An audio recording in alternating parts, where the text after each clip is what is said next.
All right, well, if you thought you saw the last of those older LIRR train cars that were used back in the 80s and 90s, you're going to get a blast from the past. As News 12's Danielle Campbell tells us, the trains are coming out of retirement to fill a big need. For the prices that we're paying, it's outrageous.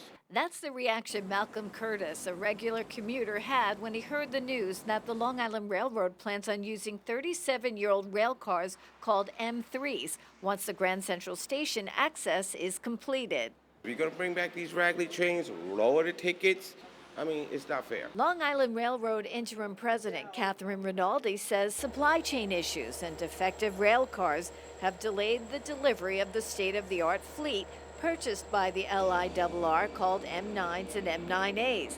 The upgraded electric rail cars were supposed to be running when the extra service got underway at Grand Central. So to plug the gap, the M3s used in the 80s and 90s will roll instead. Here at the Ronkonkoma Rail Yard, this is where some of the M3 train cars have been put into storage. But according to Long Island Railroad officials, these cars are going back on track.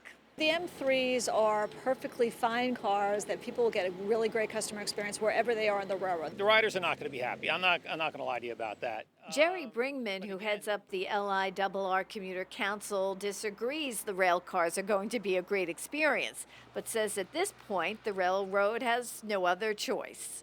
The heat doesn't work quite right. The air conditioning's not what it should be.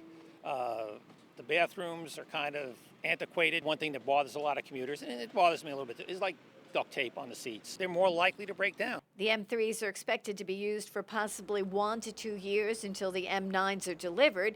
Jerry Bringman says it will be like taking a ride back in time that most would rather not.